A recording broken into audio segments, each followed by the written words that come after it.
8:07 a.m., 21st of November, 1916.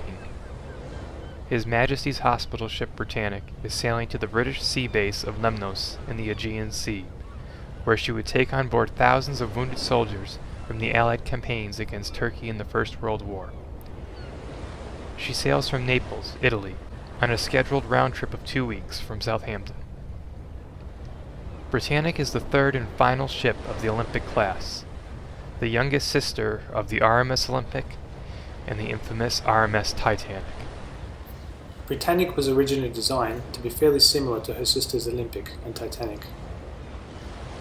Increased competition amongst transatlantic liners and greater expectations from passengers led designers to make significant changes to her accommodations. This would set Britannic's design apart from her two older sisters.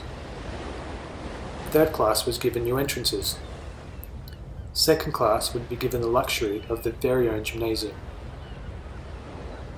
First class passengers would enjoy many new improvements. These included a larger a la carte restaurant and new reception room in B deck, where the most elite passengers would dine in unparalleled style. A playroom where children could play instead of using one of the palm courts like on Olympic and Titanic. A ladies' hairdresser salon, in addition to the barber shop. New sitting rooms were added on C deck as a result of the parlour suites having proved so popular on Olympic and Titanic. Keeping up with the trends and expectations, first class would see the addition of many private bathrooms and washrooms for cabins.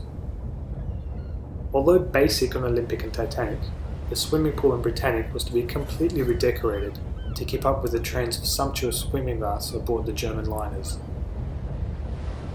Even the already luxurious spaces such as the Grand Staircase were also improved. The boat and A-deck entrances were modified to accommodate a Welt pipe organ. Ultimately, this musical instrument was never installed, but it still survives today. The decorative wrought iron panels designed to conceal the pipes on the organ were eventually auctioned off in London after the war. Many of Britannic's luxurious fittings were never installed due to her conversion to hospital ship in 1950. These were sold off over 3 separate auctions in London and Belfast in 1919. When the First World War broke out, construction of Britannic was placed on the back burner. Harland and Wolff, the builders, shifted their work toward the war effort. The Allied invasion of Gallipoli showed that the British Admiralty would need larger ships to transport their wounded home from the far-off battlefields of the Mediterranean. The CUNARD ocean liners, Mauretania and Aquitania, were requisitioned as troop ships. This was also done with the White Star liner Olympic, the first sister of Britannic. Finally, the War Office decided to pay for the finalization of White Star's Britannic under the condition that it would be used as a hospital ship for the duration of the war. After the war ends, the ship would be scheduled to return to the hands of the White Star Line. Over 3,300 bunks were installed on Britannic to accommodate patients. The ship was painted white, with the green band broken by red crosses, the internationally recognized designation for a hospital ship. Both sides of the war had hospital ships under these markings, and both sides of the war agreed to care for whatever wounded they could. Therefore, it was understood that neither side should attack a hospital ship of any nationality. Prior to Britannic's voyage, the German submarine U-73 had laid 2 mine barriers in the Kea Channel, totaling approximately 12 mines. Now, mines are indiscriminate killers. The mine was not meant to target a hospital ship like Britannic, but rather it was laid where the Germans thought that they would interdict British naval traffic going into or out of Greek ports.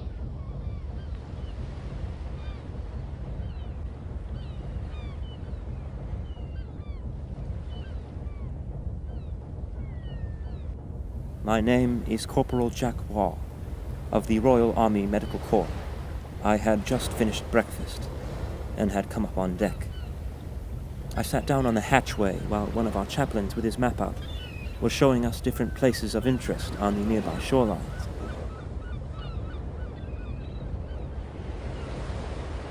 When Britannic hit one of the contact fuses on the mine detonated.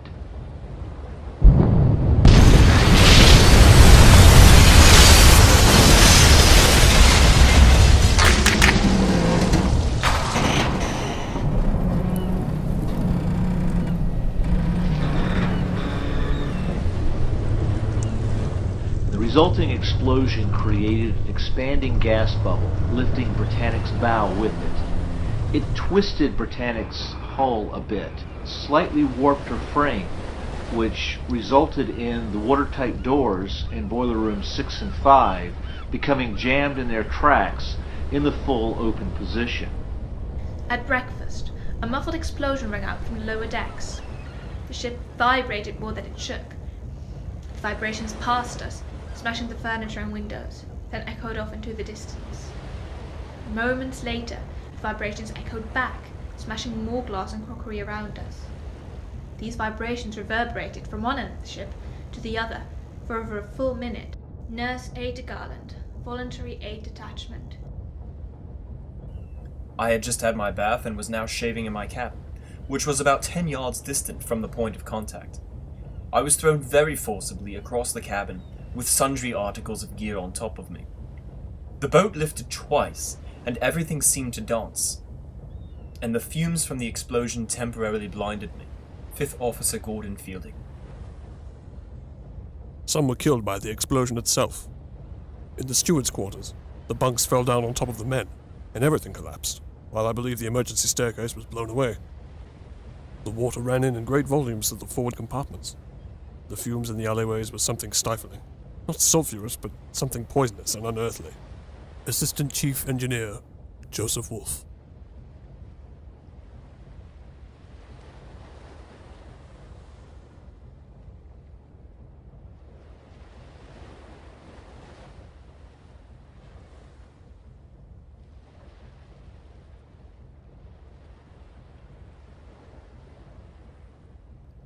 My first impression was that we had hit a mine and we would probably be safe.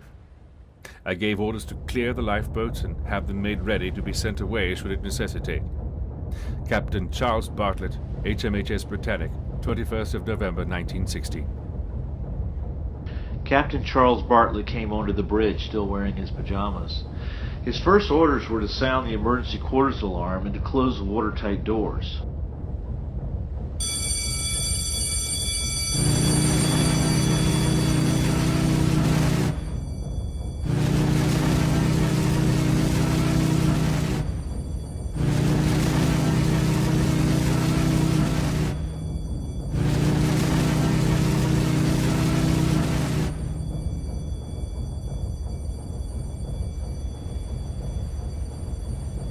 He wasn't aware at that point that the forward doors were jammed in the open position. He ordered the engines to stop and the lifeboats to be swung out and readied for lowering. At the same time, he gave the order to the wireless telegraph operators to send out an SOS call for distress. I ordered the sending out of the SOS signal by wireless, but we were not receiving any replies whatsoever. We were for a while under the impression that the apparatus was down altogether, but they continued sending the messages out, regardless of response. What the wireless operator didn't know is that the explosion had caused Britannic's hull to flex a bit, whipping the foremast and breaking some of the connections between the wireless aerial strung between the masts and the transmitter in the ship's silent room. What this meant was that Britannic could still send out an SOS message, but she could not receive any replies. I was on the bridge waiting for orders. My heart was in my mouth, but when I saw the captain standing there, cool and quiet, I thought to myself, it's all right, and felt a deal more comfortable. And I went to the locker and got out the captain's megaphone according to orders, and I stood alongside the captain on the bridge to see if he had any orders for me. The ship seemed to be leaning a bit to the starboard side, and she still seemed to be going ahead a little. 2nd Fremantle Scout Troop Patrol Leader, James Vickers. I permitted my staff to return to their cabins, so long as it was done with haste. We're all too familiar with the dangers of ships sinking. The Lusitania was only a year ago, and the Titanic only 3 years ago. Nurse Matron of the HMHS Britannic, Miss Elizabeth Ann Dowes. As we were walking out of the saloon, the signal went and blast rang out from the siren. Not until then would I believe that there was any danger. I distinctly remember as we quietly walked down the beautiful marble staircase and along the long corridor, where the sun streamed in the portholes, lighting up all our lovely cabins. This was goodbye to everything. Our ship was sinking. How fast? We didn't know. Nurse Ada Garland, Voluntary Aid Detachment.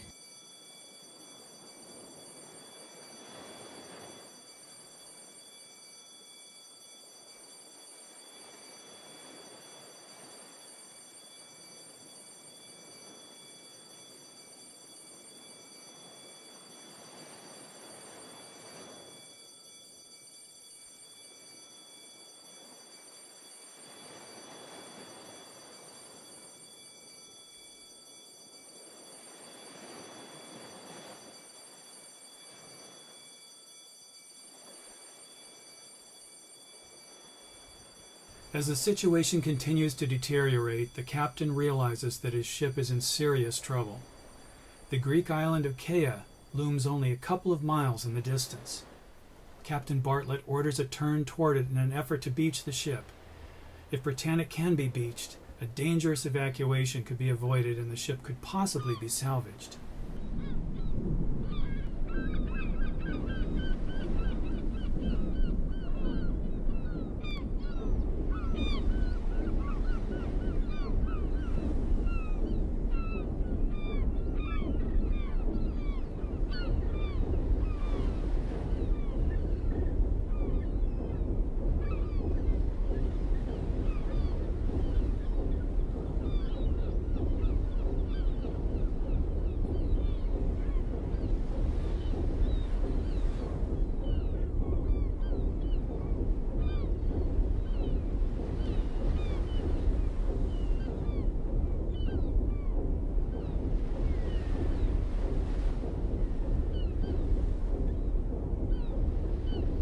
The crew immediately began to uncover and swing out the boats. Britannic's 55 lifeboats were arranged on her deck and numbered much differently than on Titanic. On the forward starboard side were boats 1A through 1C, consisting of large 34-foot rowboats.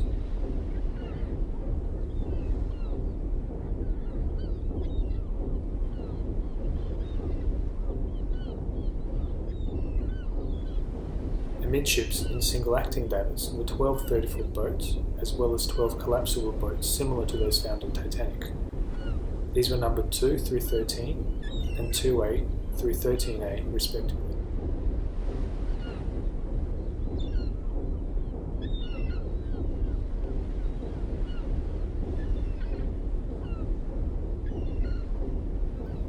The middle set of gantry davits held 12 more 34-foot boats, numbered 14A through 14F and 15A through 15F.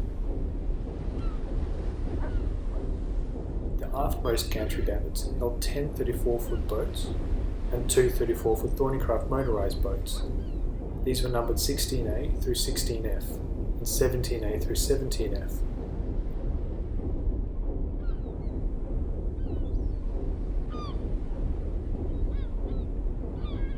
After the shade deck, where originally 2 more gantry davits were designed to be installed, here Wayland davits held 2 30-foot boats and 2 collapsibles numbered 18, 18A, 19 and 19A. At the end of the sinking, of the 55 boats on board, only 35 boats would be launched.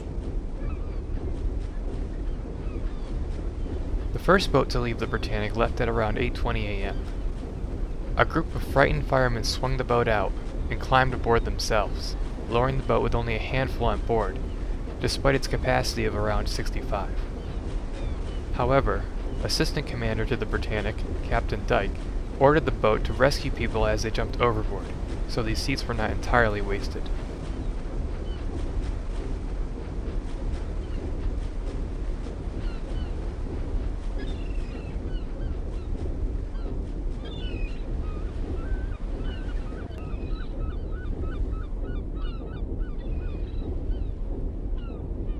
Immediately I swung out 2 boats which were promptly rushed by the stewards, followed by my working crew of about a dozen sailors.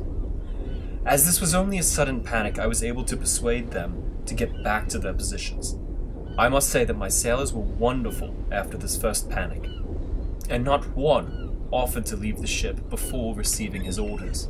5th Officer Gordon Fielding.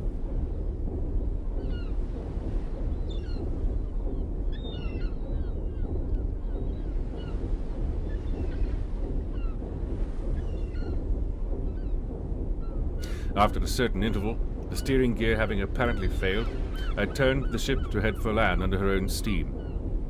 I had tried compensating for our jammed rudder by running the engines on one side of the ship harder than the other. The ship begins to lose control as the helmsman reports steering failure. For one reason or another, the steering gear no longer responds.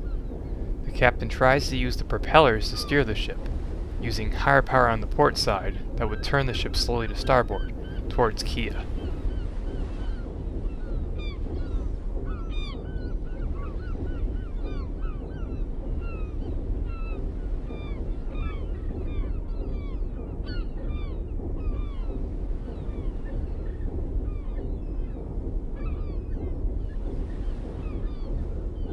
I snatched up my coat, rug and lifebelt and commenced along the long corridor to the wards to see if help was needed with the patients.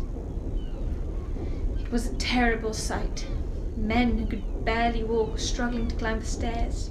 The screams and shouts could be heard all over the ship as the badly injured were being moved. We all helped until the very last minute when we heard the cry of our dear brave matron saying, "Hurry up, my dear children." Nurse Ada Garland.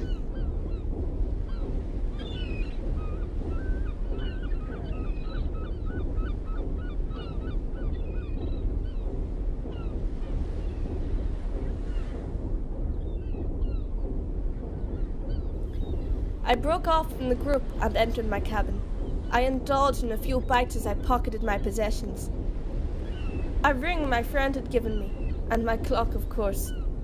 This clock was the most precious gift a friend had given me. Then there was my prayer book and my toothbrush.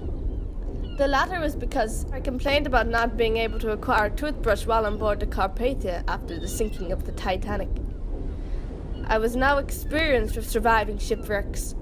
One might even call me an expert. I was advising people that they should wear their coats over their life jackets, and not the other way round. Should they find themselves in the water, they will need to drop off their coats, which becomes harder when the lifebelt is over it.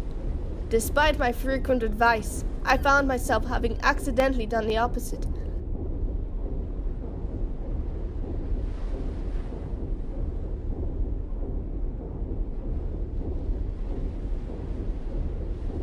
Most of us put on our coats and all took our life jackets and started for the boat deck. When partway up the emergency exit, an officer hailed us with, "You better hurry up, ladies." Then we knew there was more cause to hurry than we thought, and as soon as we got on top, we realised that something dreadful had happened.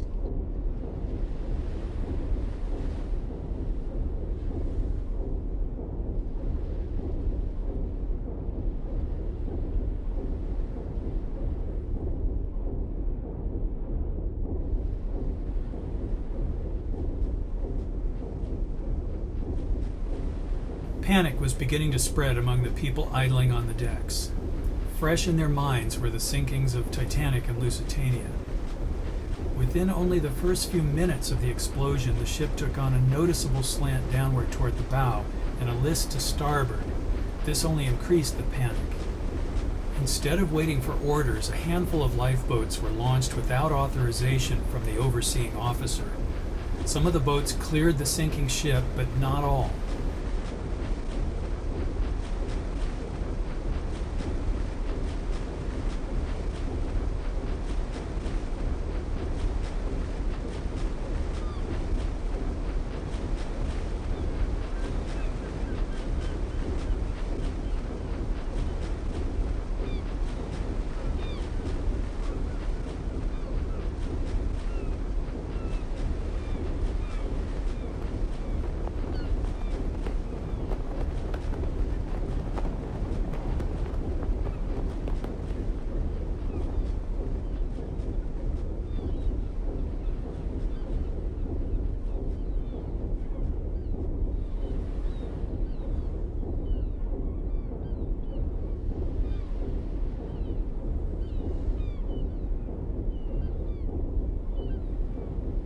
The ship had taken on a heavy list to starboard.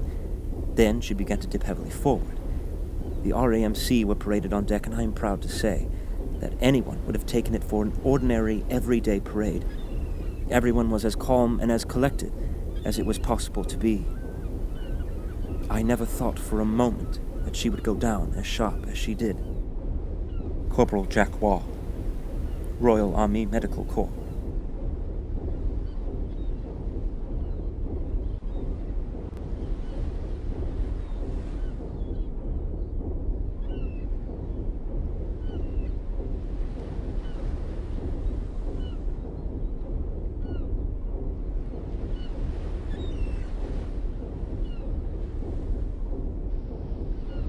The first ship to receive Britannic's distress calls was the destroyer HMS Scourge. The Naval Auxiliary HMS Heroic also received Britannic's distress call. They responded to it, saying that they were steaming to the rescue, but Britannic's wireless operator never received the message.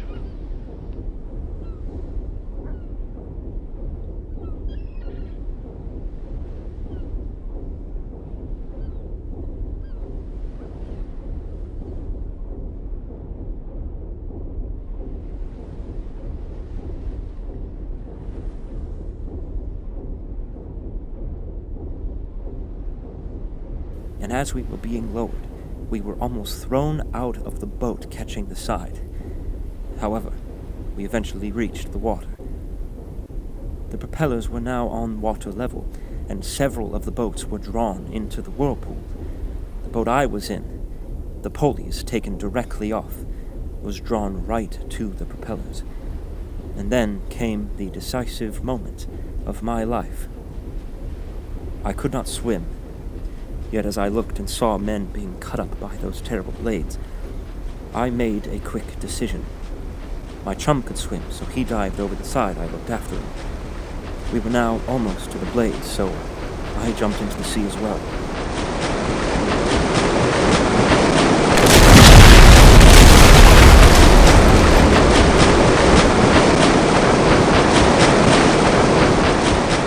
The blades were beating the boats down, and the wreckage was keeping me under, and I could not rise, try as I would.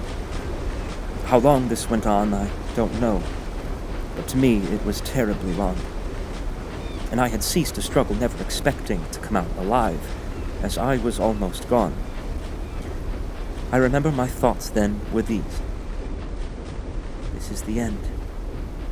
What a death. I saw my dear wife and dear little children as plainly as if they were standing before me. Then, as if by magic, I caught a breath of fresh air. Corporal Jack Wall, Royal Army Medical Corps.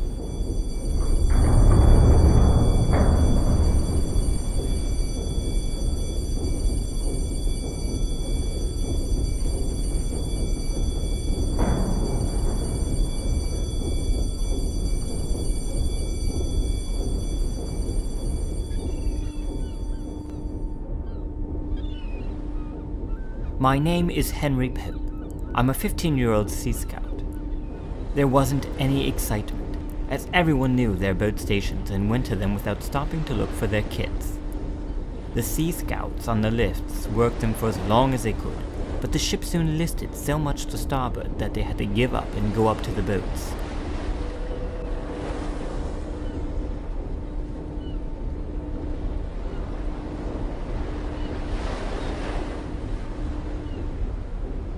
I lowered 2 of them down to about 6 feet above the waterline.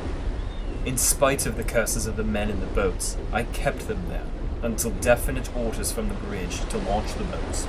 5th Officer Gordon Fielding.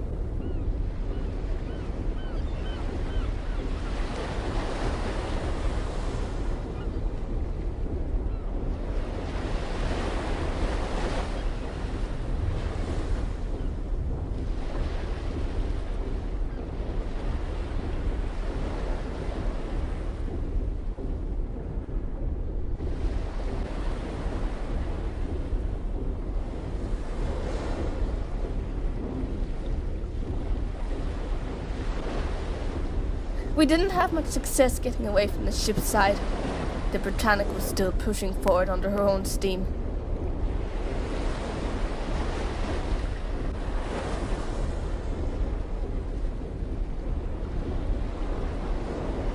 Suddenly, all the men began leaping into the sea. No shouts, just splashes as they leapt for it. Within moments, I found myself to be the only occupant of these lifeboats. But it didn't take me long to find out the reason. Britannic's huge propellers were churning and mincing up everything near them. Men, boats, and everything were just one ghastly whirl. I turned to leap into the sea, but I hesitated. I forced myself into the water, but was unable to swim.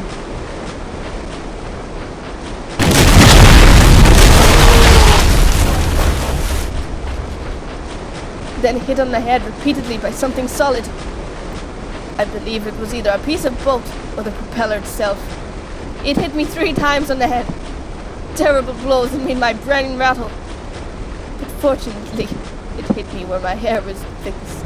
An arm grabbed me and pulled me to the surface. It gripped me and moved as mine did. I grabbed it back as I surfaced, but to my horror found it was merely a severed arm and part of a torso. As the great white liner steamed away from me, I saw to my horror a severed head to my left, floating, despite having been cracked open like a sheep's head severed by a butcher. Wreckage of every sort was everywhere as the ship slowly ploughed into the distance. The men in my boats, still hanging in the falls 6 feet above the water, witnessed this disaster, and I must say that they ceased cursing at me about not being released at this point. I saw the boat with its poor, pathetic crew get dragged into the churning propellers. I suppose I was shaken to the core, but I could not show this. If I dared to reveal fear, it would spread like a bushfire on the veldt. I sat there, emotionless. For what emotion could I have expressed if not fear or sorrow? Nurse Matron Miss Elizabeth Ann Dowse. Water began flooding the forward holds rapidly, and water was reported in the numbers 5 and 6 boiler rooms. So I stopped the engines and ordered all boats possible to be sent away, but to stand by close to the ship.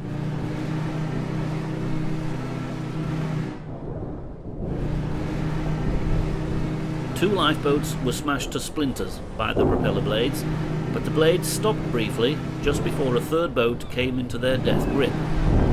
3 men stayed in the boat and pushed against the blades to move the boat away. Lieutenant Colonel Henry Stuart Anderson, Royal Army Medical Corps.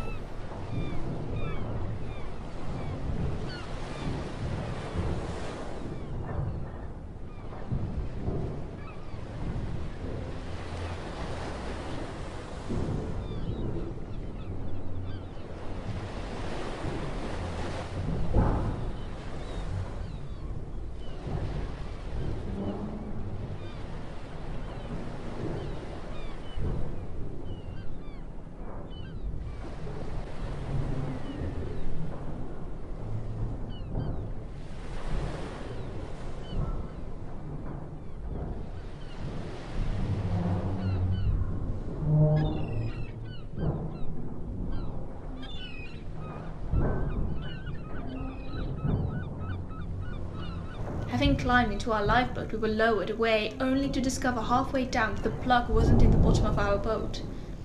There we were, suspended in mid-air, whilst that important item was found. Down we were lowered again. It took some time before we managed to get away from the tremendous structure of the boat.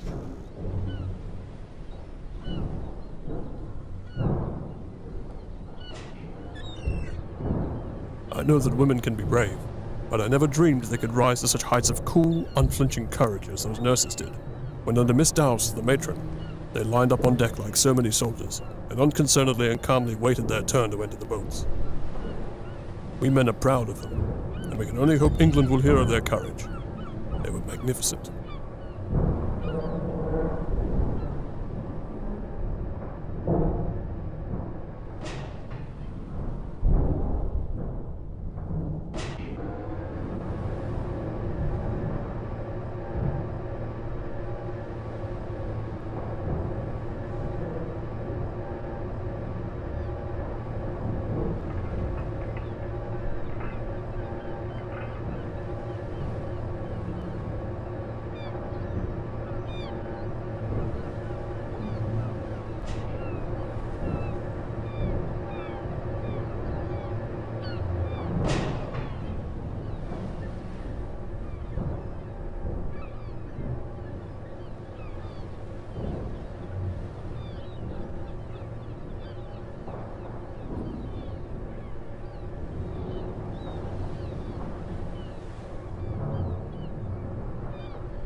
Britannic glided to a stop, with the propellers lifting up out of the water as the bow sank deeper into the sea. The forward port lifeboat davit, a standard Welland davit, became inoperable due to an increasing starboard list. 3 boats are launched in quick succession from the aft port gantry davit, which could accommodate more of a list than the standard Welling davits.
With the forward lifeboat gantries out of commission, I moved aft and successfully launched another fully loaded boat.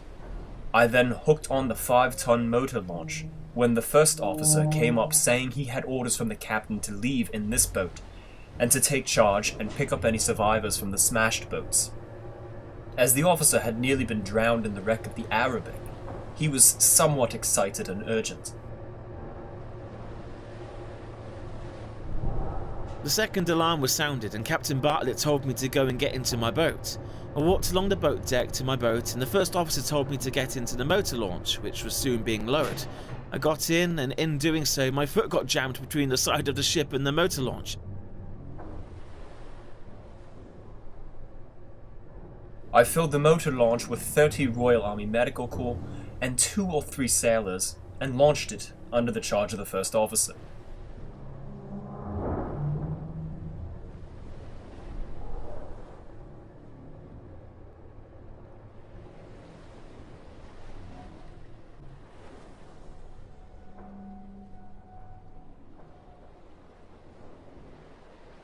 My boat was lowered to the water.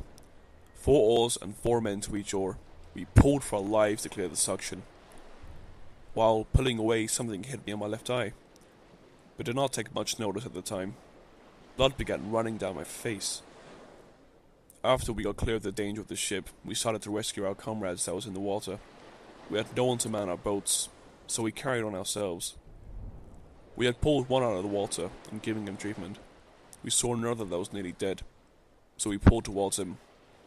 On reaching him, we tried to pull him into our boat, but we failed as our boat had so many people in it. It overturned, and we were in distress. Private Samuel Edwin Williams, Royal Army Medical Corps.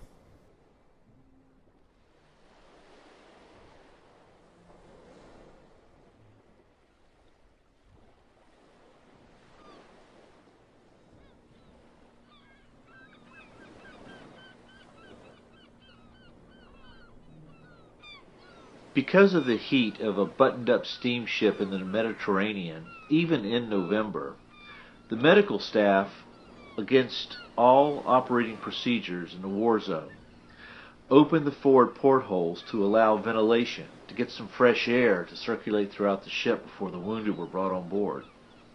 But this meant, as the water reached the portholes of E-deck, those portholes now gave the water multiple entries into the hull. The flooding of the ship now intensifies.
I rounded up another boat with 75 men, mostly RAMCs. As the Britannic was now very badly listing to starboard and we were on the high side, we had much difficulty in getting this boat away. She nearly capsized a few times before she cleared the ship. It was now impossible to launch any more boats from the port side.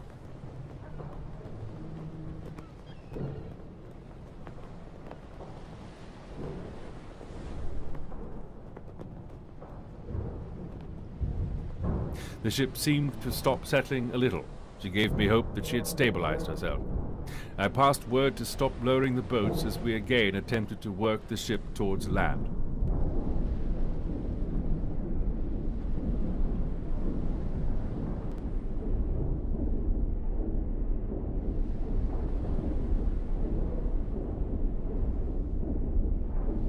At this point, I had about 6 sailors and 30 RAMCs who were sat in the next boat calmly waiting for me to put them into the water. They didn't realize it was now impossible. Well, with this crowd, I went to Britannic's midship island, and we threw overboard to starboard all the collapsible rafts and deck chairs and anything else that we could find. This was the first time I had thought I might actually have a chance of saving my own life. A little bit of hope that I felt. I can't explain it.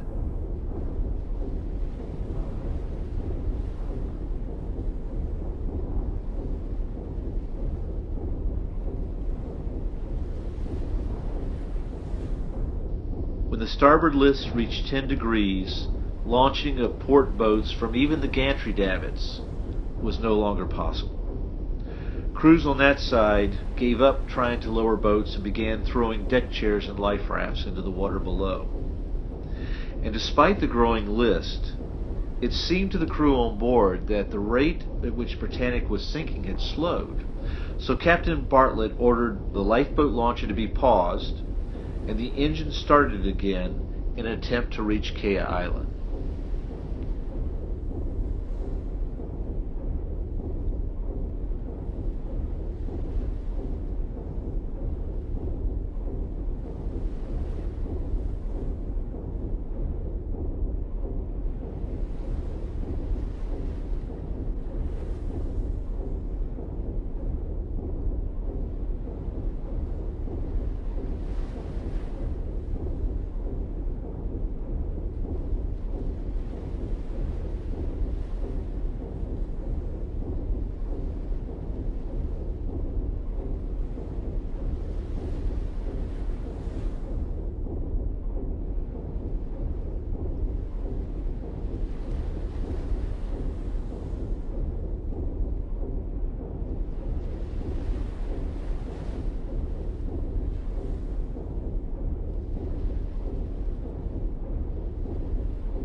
I saw the sixth officer struggling to get his boat into the water at one of the lower points on the ship. I got some rather nasty rope burn as we tried maneuvering this boat by the ropes. We almost lifted this boat over the side. I put in all my remaining men with the sixth officer and kept 2 or 3 with me to manage the control breaks during the launching. Once the boat was in the water, the 2 men and I slithered ourselves down the rope and into the lifeboat.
The forward motion of the ship only dug the bow deeper underwater. Water was reported to be flooding the vessel at a record rate, so the captain ordered Britannic to stop for one final time.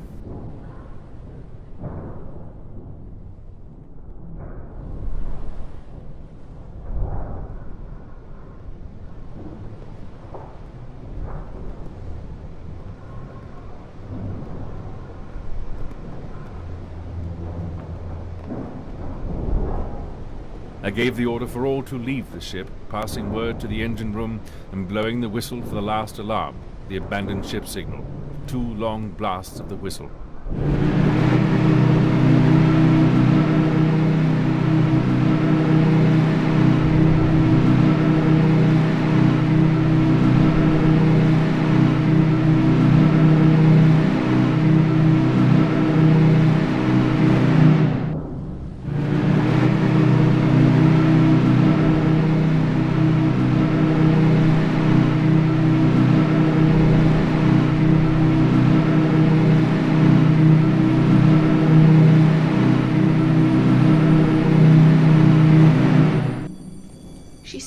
like a pitiful dumb animal tortured, her sirens blasting for help up to the very last.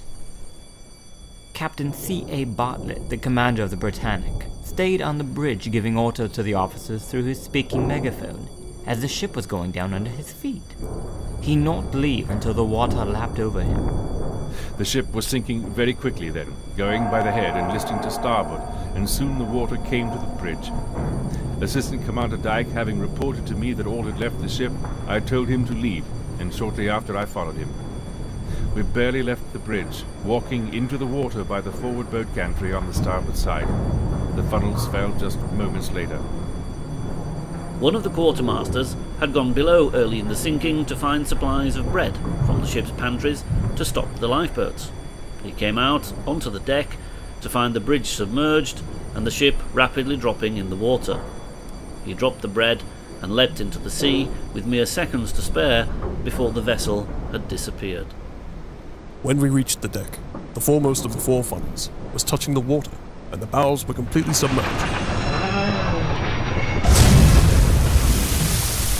We jumped 80 feet into the sea from the second-class quarters on sea deck, and after swimming clear, we watched the awesome sight of the mighty liner sinking. Assistant Chief Engineer, Joseph Wolfe.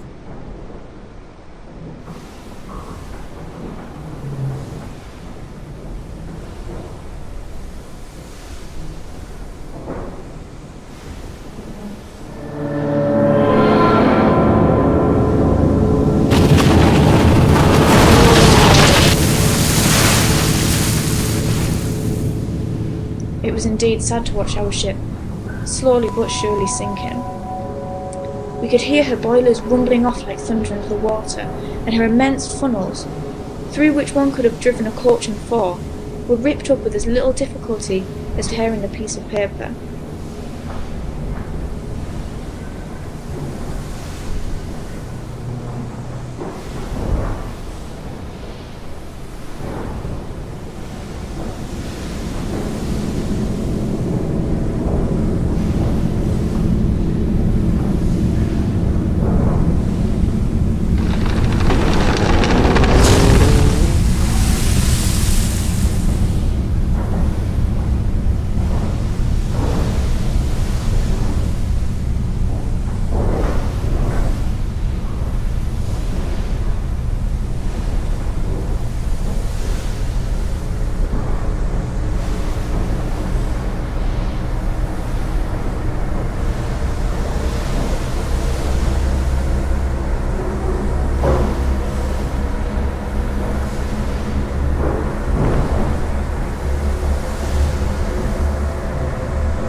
As she sank in only 480 feet of water, and the ship sank almost vertical and was 890 feet long, she touched the bottom.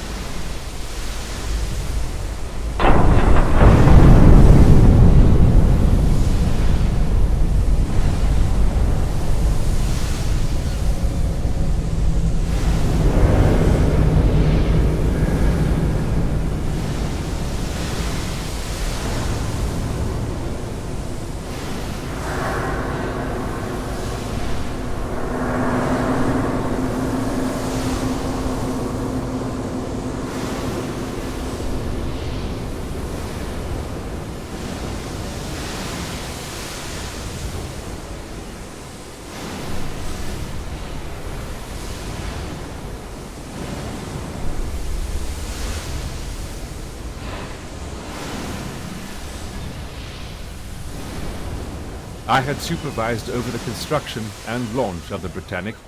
I skippered her, and I watched her founder. To have been able to witness a vessel her whole life, from birth to death, is surely a unique circumstance. Captain Charles Bartlett, HMHS Britannic, 21st of November 1916.